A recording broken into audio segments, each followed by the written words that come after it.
She was sentenced to death for a crime she did not commit. All the evidence was against her, and no one believed in her innocence. In prison, she faced cruelty, humiliation, and despair. But at the last moment, when the execution was already inevitable, the truth came out, shocking everyone. Subscribe to the channel and tell us where you're watching from in the comments. The rain had stopped just hours before dawn, leaving the streets damp and shining under the faint glow of streetlights. The old Brooks estate, a sprawling two-story house with white shutters and ivy-covered walls, stood like a ghost in the pre-dawn mist. Inside, silence hung heavy, broken only by the faint ticking of a grandfather clock in the foyer. Camelia Jones sat on the edge of the bed in the guest room, her hands trembling as she reached for her phone. She had tried to wake Mrs. Lillian Brooks an hour earlier, but the elderly woman hadn't stirred. Her pale skin and still chest told Camelia the truth before her trembling fingers could even reach for a pulse. "No, no, no," she whispered to herself, her breath quickening as panic clawed at her throat. She had called 911 immediately, her voice breaking as she tried to explain the situation. The dispatcher's tone had been clinical, cold even, as if Camelia's panic didn't register. She was told to stay put and wait for responders, and now the ticking of the clock seemed louder, each second stretching longer than the last. Camelia wiped her hands against her pants, trying to control the shaking. She glanced at Mrs. Brooks one last time. The older woman looked so peaceful, almost as if she were asleep, but the overturned pill bottles on the bedside table and the half-empty glass of water hinted at something darker.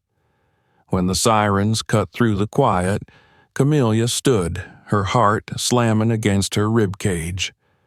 Red and blue lights flashed through the windows, and heavy boots thudded against the porch steps.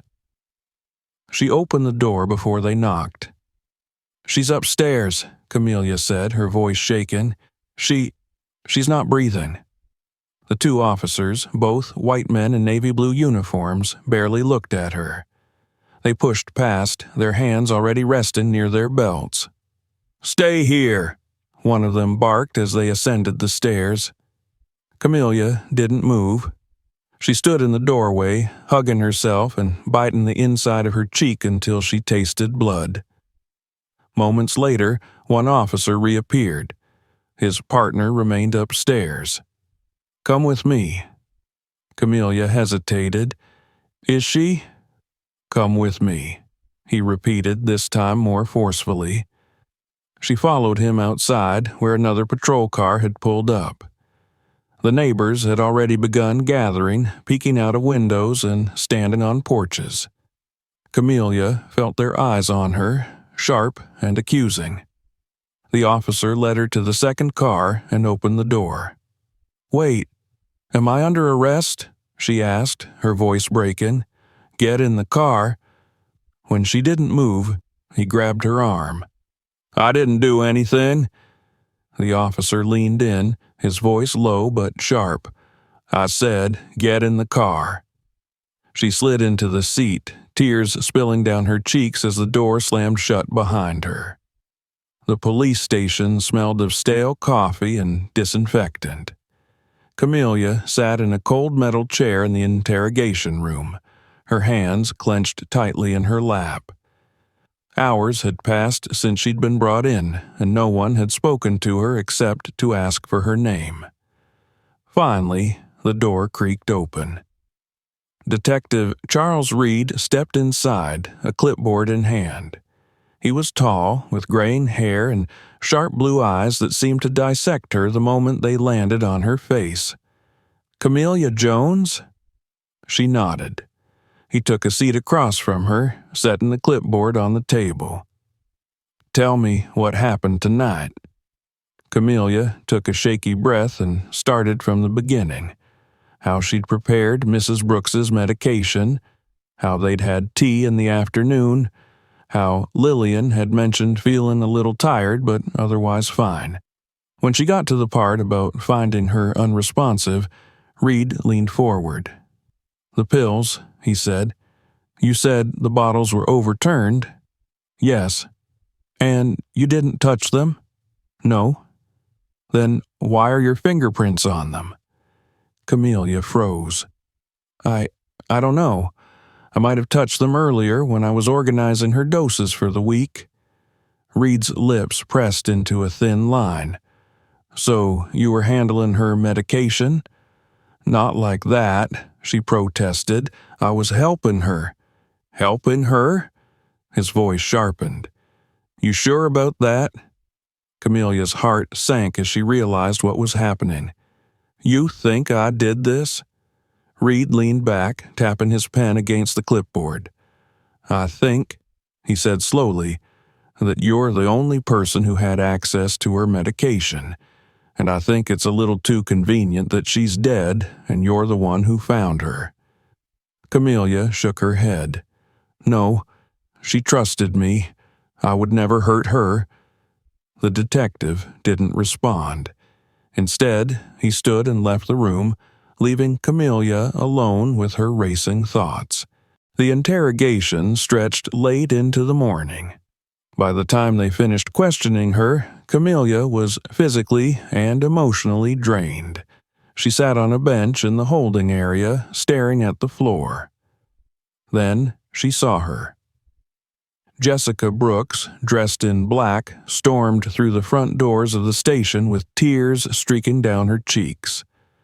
But there was something cold and sharp beneath her grief as her eyes locked onto Camelia's. "That's her!" Jessica screamed, pointing. "She did this! She killed my mother!" Officers moved quickly, restraining Jessica, but her words echoed through the station. "Don't believe her lies! She was after the money. Mom told me she was trying to get into the will." Camelia stood, her legs weak beneath her. "No, that's not true." But no one was listening. Reporters had followed Jessica inside, snapping pictures and shouting questions. Cameras turned toward Camelia, capturing her tear-streaked face and trembling hands. A reporter shoved a microphone in her direction. "Miss Jones, do you have any comment about the accusations? Were you trying to manipulate Mrs. Brooks?" Camelia backed away, her throat too tight to speak. Officers surrounded her, blocking the cameras as they led her toward the back. "You're a monster!" Jessica's voice rang out as Camelia disappeared down the hall. Hours later, Camelia sat in a small holding cell. She could hear the buzz of voices outside, reporters, officers, and Jessica. The world had already judged her. She pressed her hands against her face, the cold metal of the cuffs cutting into her skin. "I didn't do this," she whispered, but no one was listening. The clang of the cell door closing echoed through the narrow hallway, reverberating in Camelia's ears long after the guard walked away. She sat on the thin mattress of the cot, staring at the gray cinder-block walls that surrounded her. The room was small and suffocating, with only a tiny barred window near the ceiling that offered no view of the outside world. Her legs trembled, but she forced herself to sit upright, clutching her hands tightly in her lap as though holding herself together. Hours blurred into each other. The fluorescent lights overhead buzzed, casting a cold, sterile glow. The smell of bleach and stale sweat lingered in the air, making her stomach churn. She had never been inside a jail before. Her entire life, she had avoided trouble, working tirelessly to be seen as respectable. Yet, here she was, locked away like a criminal, her name smeared across headlines as if her guilt had already been decided. The first sign of trouble came in the form of whispers. "She's the one. She killed that old lady." Yeah, and then she played innocent. Typical. Camelia turned toward the voices. Through the bars, she saw the other women in the holding area staring at her. Their eyes were sharp, filled with disdain and curiosity. Most of them were white, their postures radiating confidence even in confinement. Camelia felt small, outnumbered. One of the women stepped closer, her arms crossed. She had bleached blonde hair and tattoos crawling up her neck. "What's the matter? Cat got your tongue?" she sneered. "Thought you'd get away with it?" "I didn't do anything," Camelia said, her voice barely above a whisper. The woman laughed, a short, harsh sound. "They all say that." Another voice chimed in, louder this time. "Yeah, well, maybe someone ought to teach her what happens to murderers in here." The words sent a chill down Camelia's spine. She retreated to the farthest corner of her cell, gripping the edge of the cot. By the time her lawyer, Joseph McKay, finally arrived, Camelia had spent nearly 24 hours in that cell. She was disheveled, her hair frizzy and clothes wrinkled. Her eyes burned from lack of sleep, and her throat felt raw from crying. Joseph was a tall, thin man in his late 40s with graying hair and a briefcase that looked older than she was. He sat down across from her in the small meeting room, pushing his glasses up the bridge of his nose before opening a yellow legal pad. "Miss Jones," he began, his voice professional but lacking warmth. "Let's get straight to the point. Your situation doesn't look good." Camelia swallowed hard. "I didn't kill her," she said. "You have to believe me." Joseph sighed, scribbling something in his notebook. "It's not about what I believe, Miss Jones. It's about what we can prove. And right now, the evidence is stacked against you." "What evidence?" "They found your fingerprints on the pill bottles. The medical examiner ruled it an overdose, but they're pushing the narrative that it was intentional. Premeditated, even." He paused, flipping through his notes. "And then there's the will." "The will?" Joseph nodded. "Apparently, Mrs. Brooks was planning to make some changes to it. Jessica claims she overheard her mother expressing doubts about you and wanting to cut you out of any inheritance." "That's a lie!" Camelia's voice rose. "Lillian never said anything like that." Joseph raised a hand, silencing her. "Regardless, the jury will hear it. And with everything else, your race, your position in the household, and the media storm, getting a fair trial is going to be challenging." Camelia's stomach sank. "So, what do we do?" Joseph looked at her, his expression carefully neutral. "We fight, but you need to prepare yourself for the worst." The media storm outside the courthouse grew fiercer with each passing day. News anchors and reporters repeated the same narrative over and over. A manipulative nurse, a vulnerable elderly woman, and a tragic betrayal. Online, the comments were even worse. "They should lock her up and throw away the key." Typical. Pretends to be innocent, but we all know the truth. "She'll fry for what she did." Camelia tried to block it out, but the words lingered. Every glance from a guard, every whispered insult from the other inmates reinforced what she already knew. She had been tried and convicted in the court of public opinion long before stepping foot inside a courtroom. The night before her first court appearance, Camelia sat alone in her cell, staring at the small window high above her. She thought of her mother, how she had always told Camelia to stay strong, to never let the world break her. "You have to be better," her mother had said, "stronger, smarter, because they'll always look for a reason to tear you down." She had worked so hard to follow that advice. She had gone to school, built a career, and earned the trust of her patients, but none of it had mattered in the end. Tears slid down her cheeks as she whispered into the darkness, "I'm sorry, Mama. I tried." The next morning, Camelia was led into the courthouse in shackles. Reporters shouted questions, their cameras flashing like lightning. "Miss Jones, do you have any comment?" Did you plan the murder? What do you say to Jessica Brooks' accusations?" The guards shoved her forward, and she kept her head down, refusing to look at the crowd. Inside the courtroom, the hostility was palpable. Jessica sat in the front row, dressed in black, her eyes red-rimmed but sharp. Beside her, Richie Brooks leaned in, whispering something that made her nod. When Camelia was brought to the defendant's table, she scanned the jury. Her heart sank. Not a single black face, all white. Her lawyer leaned toward her. "Don't react. Stay calm." Camelia clenched her fists beneath the table, her nails digging into her palms. The judge entered, an older white man with silver hair and a steely gaze.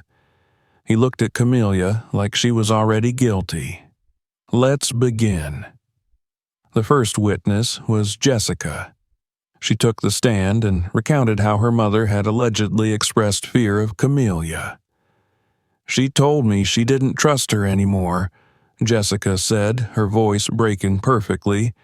"She was planning to fire her, but then this happened." Camelia wanted to scream, to call her a liar, but her lawyer's warning echoed in her mind. "Stay calm. Don't react." The prosecutor hammered the point home, painting Camelia as manipulative and greedy. She wormed her way into Mrs. Brooks' life, gained her trust, and then exploited her vulnerability. By the time the hearing ended, Camelia felt numb.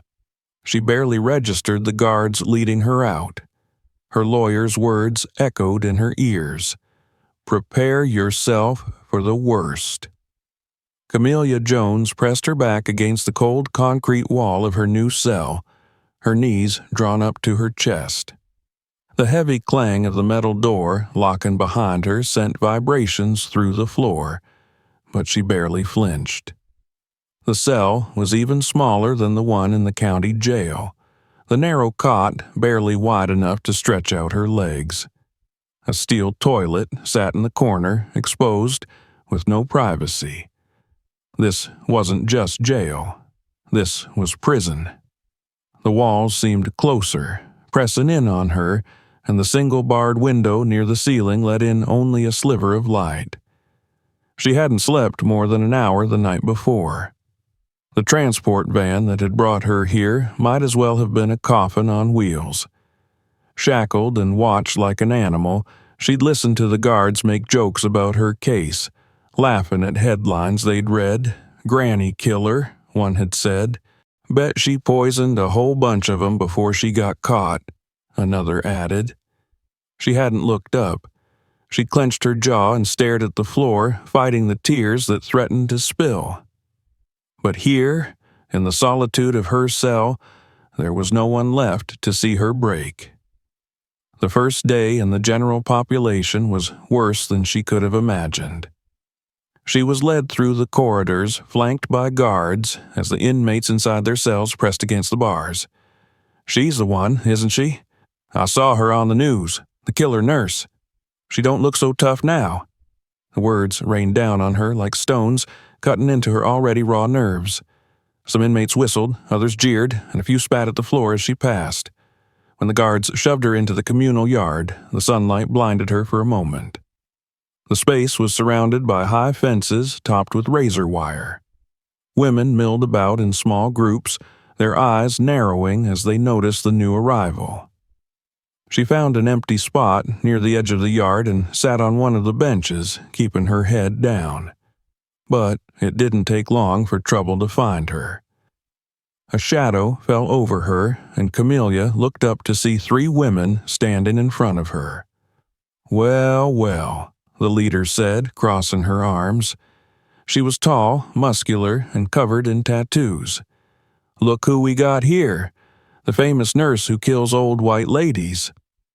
Camelia opened her mouth to protest, but the woman held up a hand. "Don't talk," she snapped. "You don't get to talk. Not after what you did." "I didn't do anything," Camelia said, forcing herself to stay calm. The woman smirked. "That's what they all say, But I'm not stupid." She stepped closer, towering over Camelia. "Here's the thing. People like you think you're better than us. You think you can pretend to be all innocent and sweet, but we know the truth." Camelia tried to stand, but one of the other women shoved her back down. "You're lucky we don't deal with you right now," the leader hissed, "but don't get comfortable. Everyone in here knows what you did, and we don't like murderers." The harassment didn't stop there. At mealtime, no one would let her sit at their table. When she carried her tray to an empty spot, someone tripped her, and the food spilled across the floor. Laughter erupted around her as she scrambled to clean it up, her cheeks burning. In the showers, someone stole her towel and clothes, leaving her shivering and humiliated until a guard finally found her. Even the guards weren't above humiliating her.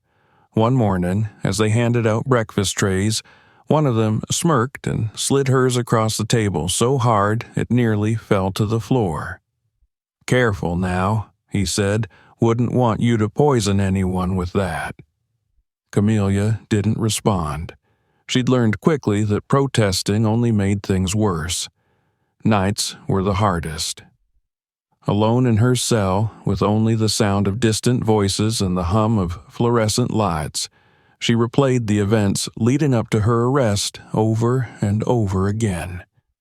She thought of Lillian Brooks, the woman who had trusted her, confided in her, treated her like family.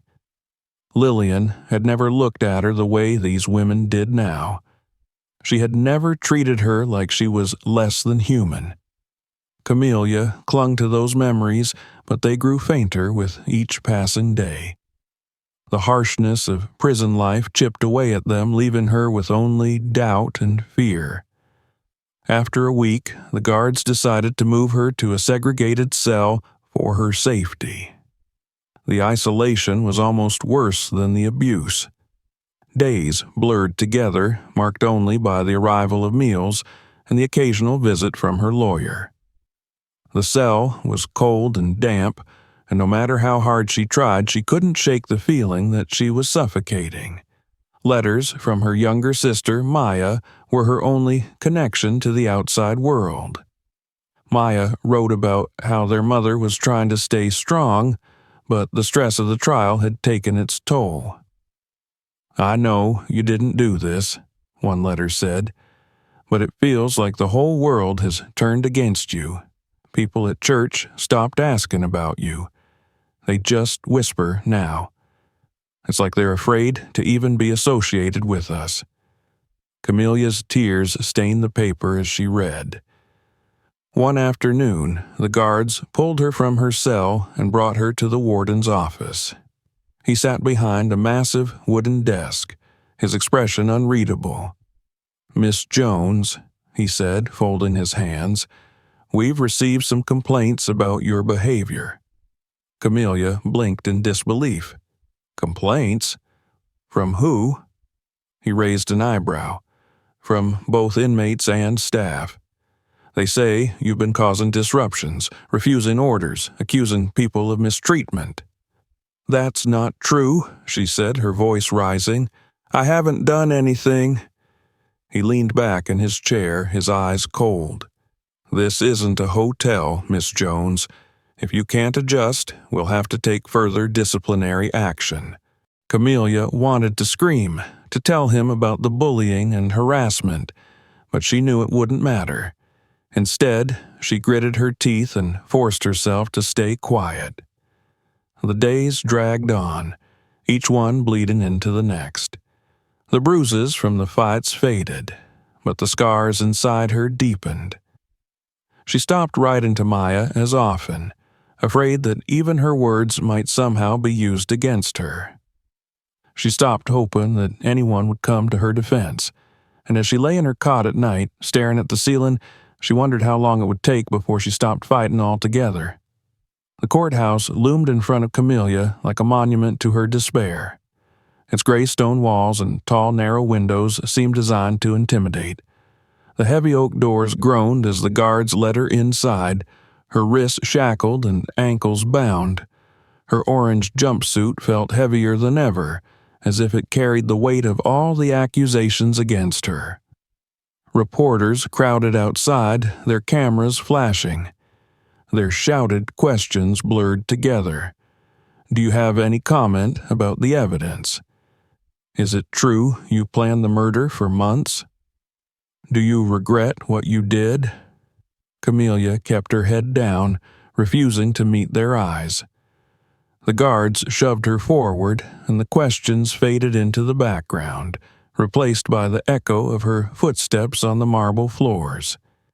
Inside the courtroom, the atmosphere was no less suffocating. The benches were packed with spectators, curious onlookers, journalists, and supporters of the Brooks family. Most of them were white. Their eyes followed her as she was escorted to the defendant's table, and the whispers started immediately. She doesn't even look sorry. Probably thought she'd get away with it. Typical. Camelia's lawyer, Joseph McKay, was already waiting. He greeted her with a curt nod and handed her a stack of papers. These are the prosecution's witness statements, he said. They're going to hit hard. We'll need to counter every claim, but don't speak unless I tell you to. Camelia swallowed the lump in her throat and nodded. The judge entered, an older white man with silver hair and piercing blue eyes. His very presence commanded silence. All rise, the bailiff announced, and everyone stood. Camelia's knees wobbled as she followed suit. The judge banged his gavel. This court is now in session. The case of the state versus Camelia Jones will proceed. The prosecution wasted no time painting Camelia as a manipulative predator. She knew exactly what she was doing, the prosecutor, Annette Hayes, said as she paced in front of the jury box.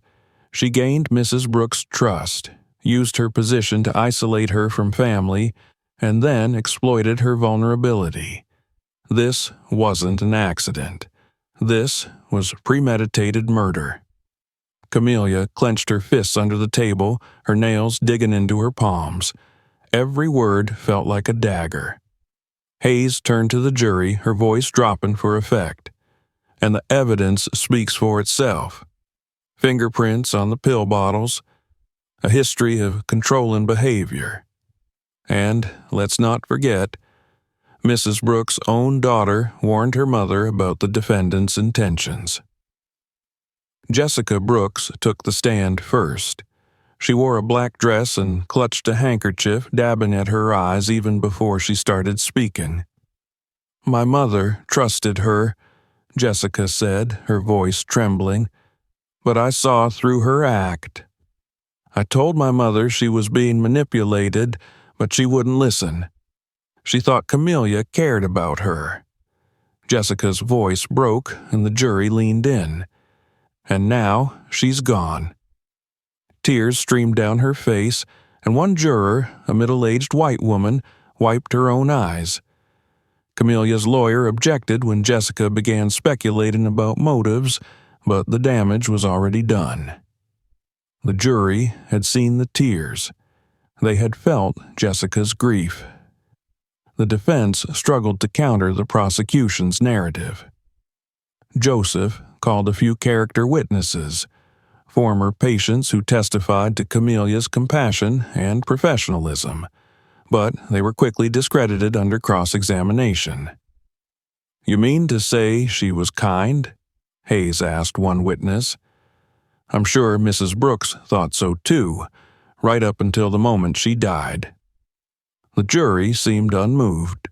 When Camelia finally took the stand, she felt the weight of every eye in the room pressing down on her. Her voice trembled as she recounted the events of that night, how she had prepared Mrs. Brooks' medication, how she had found her unresponsive, how she had called 911 immediately. But Hayes tore her apart. You claim you loved Mrs. Brooks, Yet you admit you were alone with her the night she died. How convenient." "It wasn't like that," Camelia said. "Isn't it true you argued with her earlier that week about her will?" "No." "Then why did she tell her daughter she was afraid of you?" "She didn't." Hayes cut her off. "Face it, Miss Jones. You wanted control, and when Mrs. Brooks threatened to take it away, you killed her." "No," the prosecutor's voice boomed. "You killed her." The courtroom fell silent. Camelia's breaths came in sharp gasps, but she couldn't speak. She couldn't defend herself against the tide of accusations. The most damning evidence came last. Dr. Anthony Reed, the coroner, testified that the amount of medication in Mrs. Brooks's system was consistent with intentional overdose. "In my professional opinion," Reed said, "this was not an accident. Someone administered a lethal dose." Camelia's lawyer tried to challenge the findings, pointing out the possibility of tampering, but the jury didn't seem to care. The coroner's word was law. The courtroom buzzed when the prosecution rested its case. Reporters whispered into microphones, relaying the drama to viewers across the country. Outside, protesters had gathered with signs. "Justice for Lillian. No mercy for murderers." Inside, Camelia sat frozen, her pulse pounding in her ears. The judge called a recess, and her lawyer leaned in. "We're in trouble," he whispered. Camelia didn't need him to tell her. She could see it in the faces of the jury, the way they avoided looking at her, the way some of them glanced at Jessica with sympathy. This wasn't about evidence. This was about perception, about race. She wasn't just a suspect. She was the black woman accused of killing a wealthy white matriarch, and in this room, that was enough. When the trial resumed, the defense presented its case. Joseph argued that Camelia had no motive. He highlighted her spotless record, her years of dedication to her patients. But the prosecution dismantled each argument. "Wouldn't a spotless record make her the perfect predator?" Hayes asked. "Someone no one would suspect?" By the end of the day, the weight of the evidence, both real and fabricated, was overwhelming. Camelia stared straight ahead as the judge addressed the jury. "You must decide based on the evidence presented, not emotion," he said, "but consider the victim's vulnerability. Justice must prevail." The words felt hollow. The jury deliberated for only a few hours before returning. Camelia's heart raced as she stood to hear the verdict. "We, the jury, find the defendant, Camelia Jones, guilty of murder in the first degree." Gasps rippled through the courtroom, but Camelia barely heard them. Her vision blurred. The judge's voice echoed in her ears. "You are hereby sentenced to death." Camelia's knees buckled. Guards grabbed her arms, holding her upright as the courtroom erupted into noise. Jessica cried, reporters shouted, and Camelia... She stared at the floor, numb. The world had already decided her guilt. Now the law had, too.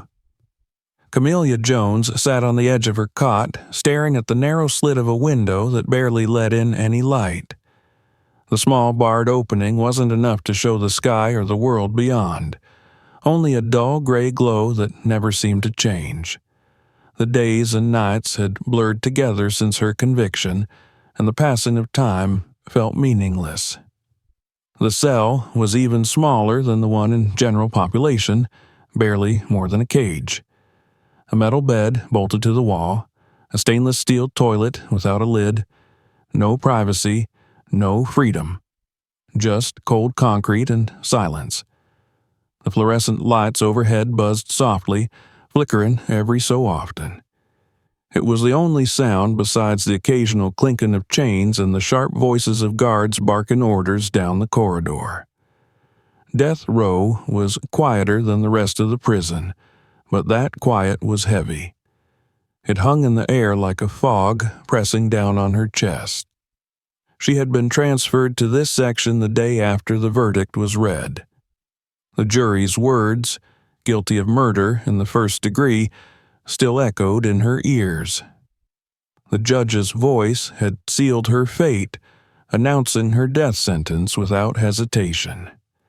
The guards hadn't given her time to process it.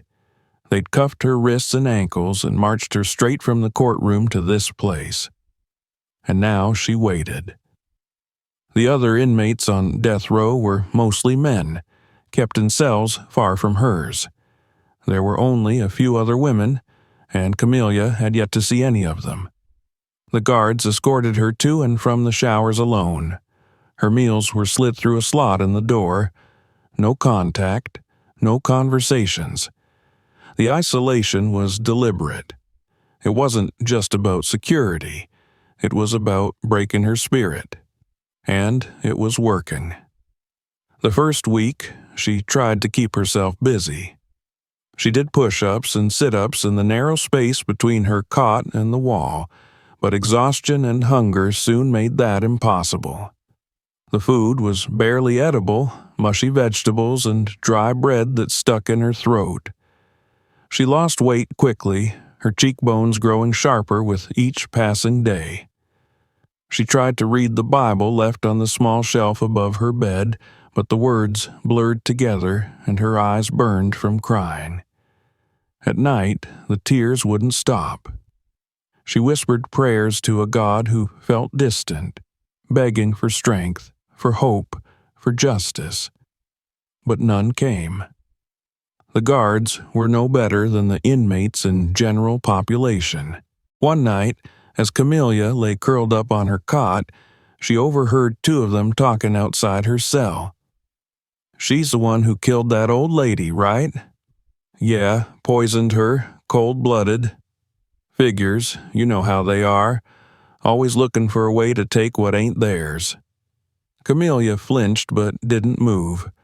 She'd learned quickly that reacting only encouraged them. Another time, one of the guards lingered outside her cell after bringing her meal. "You know," he said, leaning against the bars, "a lot of people think you're getting off easy with the chair. If it were up to me, we'd do things the old-fashioned way." He smirked as he walked away, leaving her shaken with anger and fear. The letters from her sister, Maya, were the only lifeline she had. The guards searched every envelope and confiscated anything they deemed suspicious. But Maya's words always managed to get through. "Stay strong, Cammy," one letter said. "We're still fighting for you. Don't let them break you." But with each letter, the hope in Maya's words seemed thinner. The appeals were denied one after another. In her most recent letter, Maya wrote, "I met with the lawyer again. He says we're running out of options. They've already scheduled a date. I didn't want to tell you, but I couldn't keep it from you. It's in 2 months, Cammy. 2 months." Camelia had dropped the letter after reading it, her vision swimming. She'd always known this day was coming, but seeing it in writing made it real. Prison life didn't stop for grief. A week after receiving Maya's letter, Camelia was allowed an hour outside in the fenced yard. She hadn't seen the sun in weeks, and the light felt foreign on her skin. But even here, the guards made sure she knew her place. They kept her shackled, her ankles chained, forcing her to shuffle awkwardly as they led her to the small yard surrounded by razor wire. One of the guards smirked as he fastened the chains. "Don't worry, we'll take these off when you're in the chair." The other guards laughed and Camelia bit her tongue, forcing herself not to cry. In the yard, she kept her eyes on the ground, avoiding the other prisoners on the far side. She could feel their stares, their judgment. "Hey, killer!" someone shouted. She ignored it, staring at the dirt beneath her feet. But the voices didn't stop. "They should have let us deal with you. You think you're better than us? You're trash, just like the rest of us." A rock hit the back of her leg, and the guards didn't move. She turned toward them, her voice trembling. "Are you just going to let this happen?" One of the guards shrugged. "Maybe you should have thought about that before you poisoned that old lady." Camelia returned to her cell that day covered in bruises and dirt. She sat on the cot, her body aching, but it was the humiliation that hurt the most. Her thoughts spiraled. What was the point of fighting anymore? No one believed her. The jury, the guards, the inmates, even strangers watching on the news. They all saw her as the monster the prosecution had painted. The isolation felt heavier than ever, suffocating her. But then she thought of Maya. She thought of her mother, who had raised her to be proud of who she was despite the world's prejudices. And she thought of Lillian Brooks, the woman she had cared for, whose trust had been betrayed by others. Camelia clenched her fists. She wasn't ready to give up. Not yet. One night, as she lay in bed staring at the ceiling, she heard footsteps in the hallway. They stopped outside her cell, and a familiar voice spoke softly. "Miss Jones." She sat up. It was Mark Spencer. He spoke quickly, his tone urgent. "I don't have much time. I'm still working on your case. There are things I found, things the prosecution didn't want us to see, but it's not enough yet. I need more time." Camelia's heart raced. "How much time?" Mark hesitated. "They've set the date. 2 weeks." Tears welled up in her eyes. 2 weeks? "I'll find a way," he said. "I promise." But as the guards' footsteps approached, he disappeared down the corridor, leaving her alone again. Camelia Jones sat on the cold metal cot of her death row cell, staring at the ceiling as the flickering fluorescent light buzzed overhead. 2 weeks. That was all the time she had left. 2 weeks until the guards would escort her to the chamber and strap her into the chair.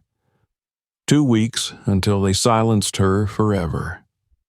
Mark's visit lingered in her mind, a fragile thread of hope she clung to with everything she had.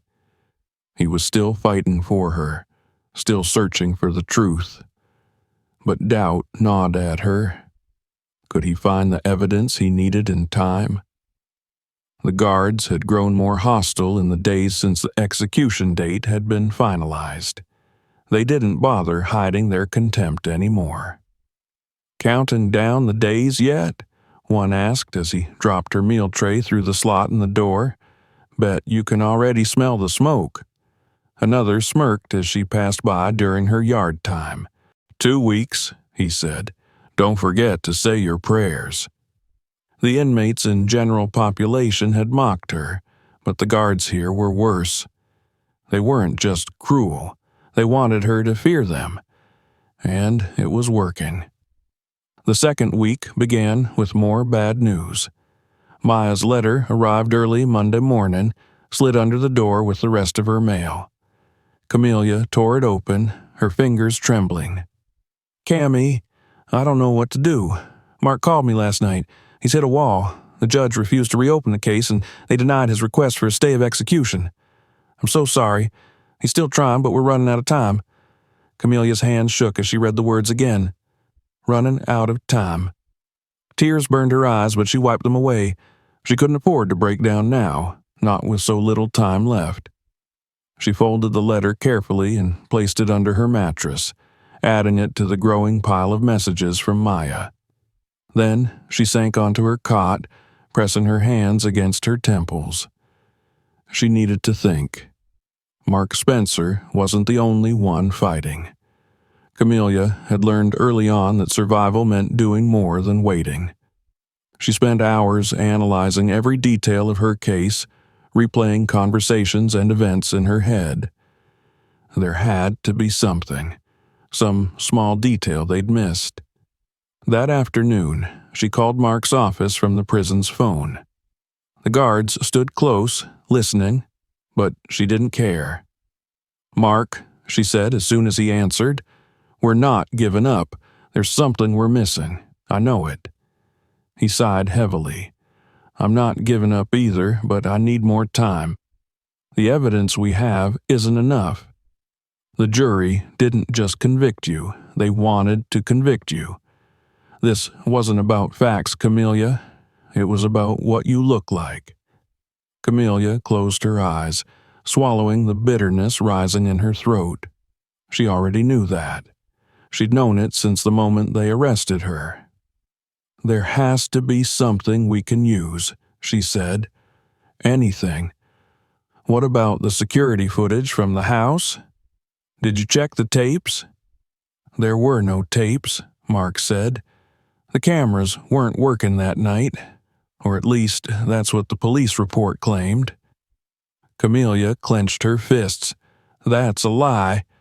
I remember seeing the red lights on the cameras every day when I walked through the house. They were working." Mark paused. "Then someone tampered with them, but proving that without physical evidence is almost impossible." "Try," Camelia said. "If they erase something, we need to find out what." The days passed in a blur of frustration and fear. Camelia watched as the guards prepared the execution chamber. They checked the equipment, tested the straps, and calibrated the electric chair, all within view of her cell. It felt intentional, like they wanted her to see what was coming. Her nightmares grew worse.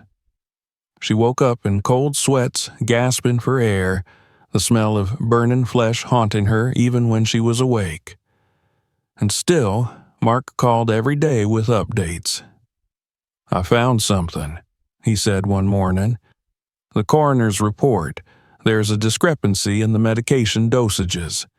The timeline doesn't match the prosecution's claims." "What does that mean?" "It means someone could have switched the pills after you left the room that night, but I can't prove it without surveillance footage." "Keep digging," Camelia said. But even as she clung to that sliver of hope, the days slipped away. 1 week left. Camelia was sitting on the edge of her cot when she heard footsteps in the hallway. The guards opened her cell, their expressions unreadable. "Visitor," one of them said. "Mark." Camelia followed them down the hall, her chains rattling with every step. The visiting room was small and sterile, with a glass divider separating her from Mark. He looked exhausted, his suit wrinkled, his eyes bloodshot. "I found him," Mark said as soon as she sat down. Camelia's heart jumped. "Who?" "The man you heard that night, the one who switched the medication." Mark slid a photograph against the glass. Camelia leaned in, her breath catching. It was one of the guards, Santos. "I got his employment records," Mark said. "He transferred to the prison 6 months before your arrest. But before that, he worked as private security for the Brooks family. And, get this, he was let go 2 weeks after Lillian Brooks died. No reason listed." Camelia's pulse raced.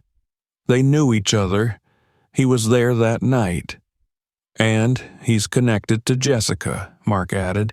"Bank statements show she paid him 3 months ago. Large sums labeled as consulting fees." "Can you prove it?" Mark hesitated. "Not yet, but it's enough to make noise." The next day, Mark filed an emergency appeal. Camelia barely slept that night, pacing her cell, replaying their conversation over and over. She felt the shift, the possibility of hope, but fear gnawed at her. She'd seen how the system worked. Even with new evidence, the odds were stacked against her. The guards watched her more closely now, as if they sensed something was happening. One of them lingered outside her cell longer than usual. "You look nervous," he said. She didn't answer. 3 days left. Mark called again. "They denied the appeal," he said. Camelia felt her knees buckle. What? Why? The judge refused to hear it, said it wasn't enough to warrant a stay. Her hands trembled. What do we do now? I'm not done yet, Mark said. I have one more angle, but it's risky. Do it, Camelia said without hesitation. 2 days. Mark's final plan involved going public. He contacted reporters, leaked the evidence about Santos, and demanded an investigation. The story spread quickly, making headlines, but the backlash was swift. Camelia's case divided the public. Some called for her release, but others doubled down, demanding her execution. It's a distraction, one news anchor said. Nothing more than a desperate attempt to avoid justice. The night before the execution, Mark called one last time. The governor agreed to review the case, he said, but he's not making any promises. Camelia's hands gripped the phone so tightly they ached. Will it be enough? Mark's silence answered her question. I'll be there tomorrow, he said softly, no matter what happens. As the call ended, Camelia returned to her cell. She sank onto the cot, her heart pounding. Tomorrow she would either walk free or die. Camelia Jones sat in the dim light of her death row cell, the ticking clock above the guard station echoing louder than ever. It was her last night. In less than 24 hours, she would be strapped to the chair, her life snuffed out by the same system that had ignored her cries for justice. She sat with her knees pulled to her chest, her arms wrapped tightly around them as if she could shield herself from what was coming. The chill of the concrete seeped into her skin, but it was nothing compared to the ice that had settled in her chest. Mark's call earlier that day replayed in her head. They're reviewing the case, he'd said, but we might not hear back in time. Not in time. The words haunted her. Even if the governor believed the new evidence, bureaucracy moved slowly. Too slowly. She could die before anyone bothered to act. Her thoughts spun in circles, unable to find a way out. She tried to pray, but couldn't find the words. Her faith, already fragile, felt distant. God had been silent throughout this ordeal. Would he stay silent now? The guards arrived shortly before midnight, their boots echoing down the corridor. Time to move. Camelia's stomach twisted. Why? It's not time yet. One of the guards smirked. Special protocols. You'll be prepped early. They shackled her hands and ankles, the heavy chains clinking as they led her down the corridor. Other inmates peered through the bars of their cells, their faces a mix of pity and indifference. No point fighting it, one man muttered. Another laughed bitterly. Dead woman walking. Camelia kept her head down. They marched her past the other cells and through a set of double doors, leading her to the isolated wing where the execution chamber waited. The air grew heavier with each step, pressing down on her like a physical weight. The holding cell next to the execution chamber was even smaller than her last one. There was no cot, just a metal bench bolted to the wall. The only light came from a single bulb overhead, casting sharp shadows that made the corners of the room feel darker. One of the guards secured her chains to the floor before stepping back. Try to get some rest, he said with a grin. You'll need it. The door slammed shut, and Camelia was alone. Mark arrived just after dawn.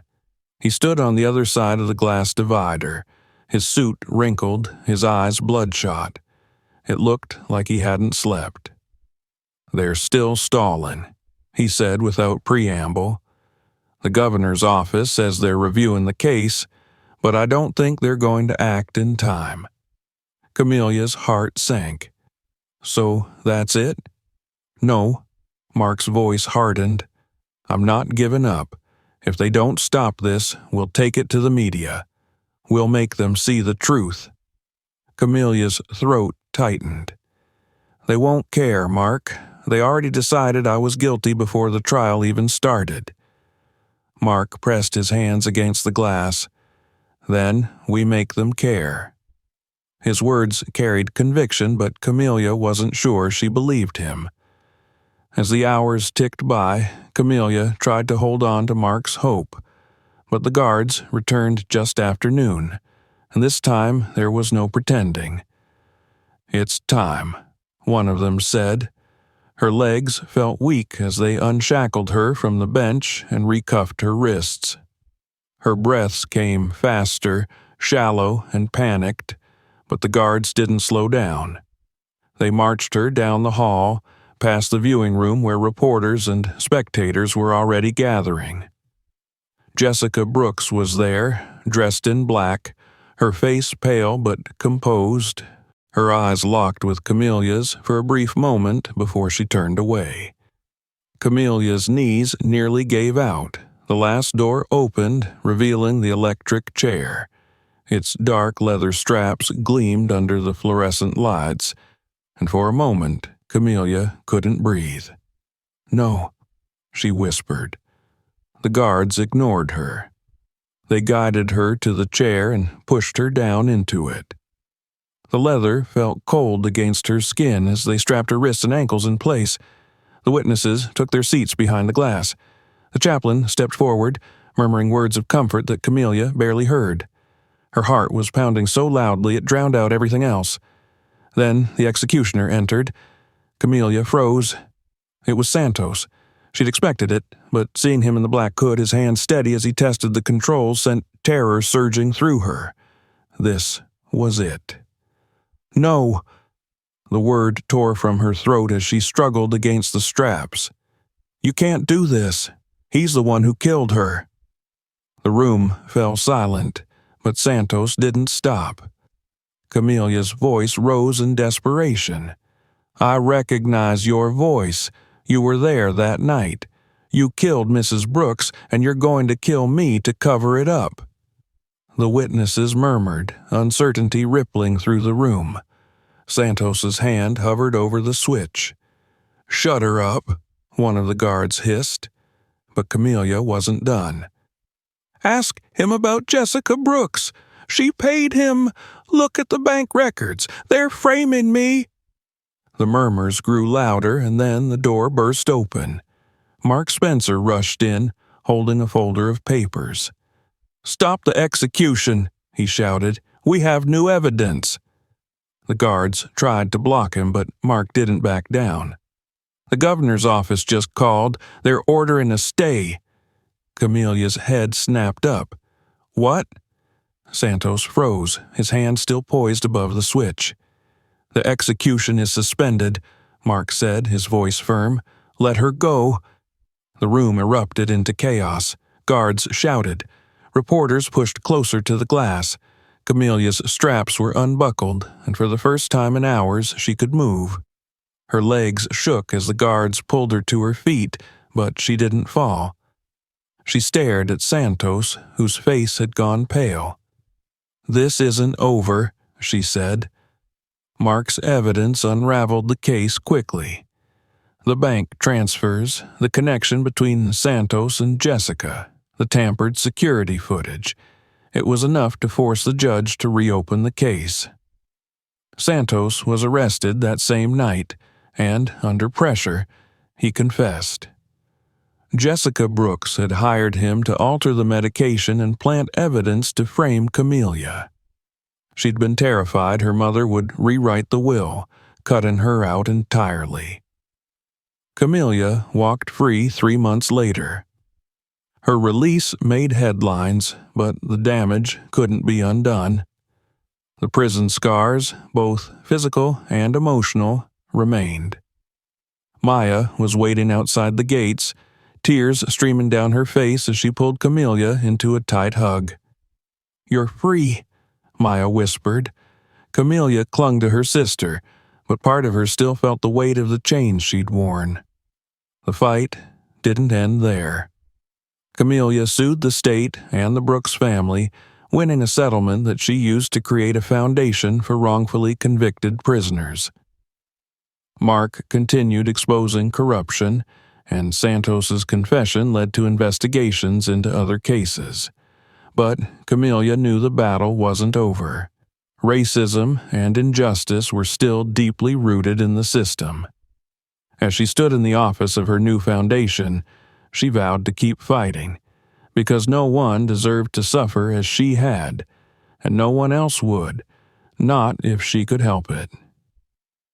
Thank you for watching this story to the end. Subscribe to the channel so you don't miss new videos. Share this story with your friends. Maybe it will touch their hearts too.